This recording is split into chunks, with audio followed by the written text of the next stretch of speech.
Vamos voltar a conversar com Fabrício Naitsky, nosso editor de internacional. Mais detalhes, Fabrício. A gente vai acompanhar agora, Martos, imagens ao vivo de venezuelanos comemorando ao redor do mundo essa captura de Nicolás Maduro que aconteceu na madrugada de hoje em Caracas, capital da Venezuela. Essas imagens que a gente acompanha são de Santiago, no Chile, neste momento. Muitos venezuelanos, a professora Carolina Pedroso falava aqui da grande presença de venezuelanos no território chileno. O número, de fato, disparou nos últimos anos, desde a intensificação da crise econômica no governo já de Nicolás Maduro. Isso tem acontecido desde 2017, um aumento significativo, inclusive, de imigrantes venezuelanos no Chile. Hoje já bate ali entre 400 e 500 mil venezuelanos vivendo no Chile, muitos deles que vêm pelo Peru, vão por via terrestre para o país. Há, inclusive, a proposta do presidente eleito, José Antônio Cast, de erguer um muro na fronteira norte do país, ali entre o Peru e a Bolívia, para evitar a entrada de novos imigrantes ilegais. A gente não sabe ainda quantas pessoas devem sair da Venezuela ou voltar à Venezuela após a saída de Nicolás Maduro do poder. Esse é um tema para a gente aprofundar aqui nas próximas semanas, porque de fato deve haver uma movimentação bastante intensa de pessoas, sejam aquelas temerosas da situação do país a nível de segurança, sejam aquelas mais esperançosas com uma reestruturação da Venezuela. Não à toa a gente falou aqui há pouco da nota do governo do estado de Roraima, né? Roraima compartilha uma grande fronteira com a Venezuela. A cidade de Pacaraima recebeu um fluxo muito grande de imigrantes venezuelanos nos últimos anos. Tem buscado atender essas pessoas da melhor forma possível. O Exército, nesse momento, não fala em intensificação da presença de tropas na zona de fronteira, mas é claro que isso vai merecer bastante atenção a depender de como essa situação avança. Essas são imagens, então, da região central de Santiago, capital do Chile, com muitos venezuelanos na rua comemorando a prisão, a captura de Nicolás Maduro pelas Forças Armadas dos Estados Unidos. A gente tem também imagens da Flórida, lá nos Estados Unidos, estado do Eliseu Caetano, nosso correspondente. Também uma grande movimentação de pessoas nas ruas da Flórida, que é o estado, agora sim, imagens ao vivo da Flórida, um estado que tem uma presença muito grande, é muito conhecido pela sua ligação com a comunidade latina, de imigrantes de diversos países, não apenas da Venezuela, mas diversos países. Cuba, El Salvador, Honduras, México, enfim, a Colômbia também aqui na América do Sul. E essas são imagens de venezuelanos na Flórida nesse momento. Flórida, que é o estado que abriga hoje Juan Guaidó, ex-autoproclamado presidente da Venezuela. A gente lembra que Juan Guaidó disputou eleições com Nicolás Maduro, contra Nicolás Maduro, melhor dizendo, na década passada, e em 2019, janeiro de 2019, ele se autoproclamou presidente venezuelano. Isso gerou uma grande crise na Venezuela, principalmente com a comunidade internacional, porque muitos países estrangeiros, incluindo os Estados Unidos, naquele momento, e o Brasil também, autorizaram essa assunção de Juan Guaidó ao poder, ele se auto-intitulando presidente interino da Venezuela, e os países da comunidade internacional, grande parte deles, acabaram aceitando essa designação, entregaram reservas de dinheiro venezuelano que estavam no exterior para Juan Guaidó. Isso gerou uma grande repercussão, criou-se uma grande crise. Fato é que Guaidó nunca assumiu o poder na Venezuela de fato, nunca comandou a Venezuela de fato, e em dezembro de 2022 teve a destituição, digamos assim, oficializada pela oposição lá na Venezuela, como seu líder, aliás, deixando esse cargo de presidente interino, vamos dizer assim, de líder da oposição no finalzinho de 2022. Depois disso, ele acabou, de fato, se mudando para os Estados Unidos. Ele vive em Miami, mas é um nome que é hoje uma carta fora do baralho, muito diferente do que foi na década passada, quando Juan Guaidó era visto como o principal nome da oposição venezuelana, mais ou menos como hoje é Maria Corina Machado. A gente tem aguardado posições de líderes aqui da América do Sul. Javier Milei já se posicionou, está muito contente, o presidente argentino, com essa prisão de Nicolás Maduro, ele que é um grande crítico da ditadura venezuelana, da esquerda em geral. A gente conhece o posicionamento de Javier Milei. Quem se manifestou durante a manhã de hoje foi o presidente do Equador, Daniel Noboa, país que hoje vive a mais grave crise de violência da história, considerado o país mais inseguro da América Latina neste momento, mais violento da América Latina, e ele disse o seguinte pelo X, o antigo Twitter, abre aspas, a todos os criminosos narco-chavistas chega a sua hora, a sua estrutura terminará de cair em todo o continente. E aí ele menciona Maria Corina Machado e Edmundo Gonzalez e diz, também o povo venezuelano, e diz, é o momento de recuperar o seu país, vocês têm um aliado no Equador. Maria Corina Machado, que venceu o Prêmio Nobel da Paz justamente por conta do seu enfrentamento ao governo venezuelano, não se manifestou oficialmente até o momento. Porém, a coalizão que envolve Maria Corina Machado, que é o Comando Venezuela, tem compartilhado muitas publicações de apoio a essa prisão, a essa operação que envolveu a captura de Nicolás Maduro, incluindo a comemoração dessa operação dos Estados Unidos. Esse que é um tema que tem sido muito contestado. Quando saiu a vitória de Maria Corina Machado no Nobel da Paz, no finalzinho de 2025, muitas lideranças internacionais, muitos políticos questionaram se de fato ela poderia vencer esse prêmio, já que ela defendia uma intervenção norte-americana no seu próprio país. E isso poderia gerar casualidades, civis mortos, enfim, uma situação que é sempre muito delicada e que, na visão destes críticos, não defende de fato a paz, e sim apenas a troca de poder.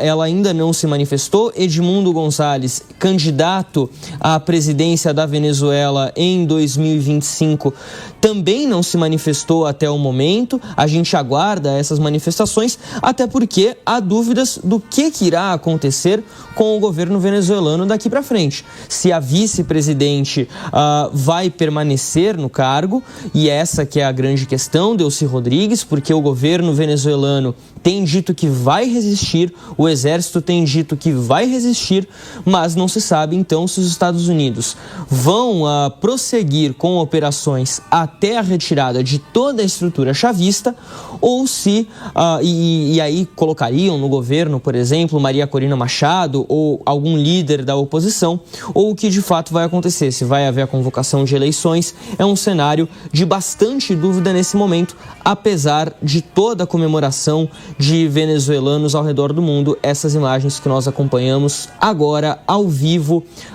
de Santiago, a capital do Chile, que concentra uma grande comunidade venezuelana. Matos, Patrícia. Ainda falando sobre esse cenário internacional e sobre esse ataque aí dos Estados Unidos à Venezuela, a gente recebe agora José Niemeyer, cientista político e especialista em relações internacionais do IBMEC, do Rio de Janeiro. Bom dia, obrigada por aceitar o nosso convite aqui hoje ao Jornal da Manhã. Oi, Patrícia, feliz ano novo a você, ao assinante da Jovem Pan, as equipes. Prazer estar com você aqui. Obrigada para o senhor também. Bom, a gente viu aí a comemoração em duas cidades, né, pelo menos em Santiago e também na Flórida, venezuelanos, né, que fugiram do país desde que quando começou a decadência ali, essa crise humanitária, econômica e política na cidade, no país, né? Mas ainda há muito que se percorrer, né? Há muitas dúvidas do que vem pela frente. Ainda é possível, já que o Exército fala que não vai ceder, ainda tem essa transição, ainda é possível ter uma reação venezuelana a esse ataque dos Estados Unidos e tomar o poder para si ou não? Agora é uma questão de tempo para que essa transição ocorra. Olha, Patrícia, é importante deixar claro, né, quais são os conceitos envolvidos na nossa análise, que devem ser envolvidos na nossa análise. O primeiro conceito é o conceito de política doméstica venezuelana. A política doméstica venezuelana, há muito tempo, vem sendo tratada de maneira ditatorial pelo presidente Maduro, né? É um governo ditatorial, é um governo que cerceia a oposição, persegue opositores, se utiliza do serviço secreto como polícia secreta para perseguir facções de opositores. Ele, ao mesmo tempo, é um governo muito ruim do ponto de vista administrativo, macroeconômico. As políticas sociais só fazem aumentar a inflação.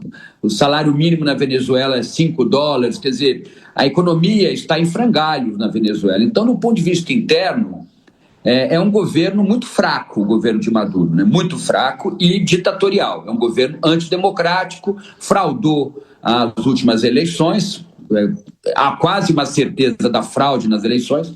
Agora, um outro conceito é soberania. E do ponto de vista do conceito de soberania, e eu não relativizo soberania. Soberania é um conceito dado. Não pode se adjetivar soberania. Do ponto de vista da soberania, houve uma ação ilegal dos Estados Unidos de ataque a um país soberano e independente que não havia atacado os Estados Unidos da América. O presidente Trump alegar que a Venezuela participa das rotas do narcotráfico internacional, fornecendo drogas para a sociedade norte-americana, e que Maduro é o líder dessa organização, isso não é prova, não é motivo para você organizar uma ação militar contra um país soberano e independente, sequestrar o presidente da República, levá-lo, me parece, para algum território aliado aos Estados Unidos ou para o próprio território norte-americano e julgá-lo lá. Essa é uma ação ilegal do ponto de vista do direito internacional e do ponto de vista do que nós conhecemos por soberania, né? Então, para começar, eu acho que a gente tem que deixar claro esses dois ambientes. Um governo muito ruim e ditatorial na Venezuela e uma ação ilegal dos Estados Unidos contra o direito internacional e contra a soberania dos países. Porque o sistema internacional, Patrícia, ele funciona a partir de padrões. Né? Dos quase 200 estados que formam o sistema internacional, eles têm que proceder a partir de um padrão. Se o padrão começa a ser a invasão de um país por outros países ou por outro país, como é o caso da guerra na Ucrânia, como é o caso da questão, muitas vezes, entre Israel e o mundo árabe, muitas vezes Israel sendo invadido, como foi pelo Hamas, na ação que nós conhecemos bem, uma tentativa de anexação de Taiwan pela China, e agora uma ação real de invasão de um país soberano e independente que é a Venezuela por forças estrangeiras, no caso Força Armada Norte-Americana, mesmo que uma ação muito específica, comandada por grupos de inteligência e grupos que são treinados para isso, né? Mas houve bombardeios, né? Houve ataques à infraestrutura militar venezuelana, ataques a portos.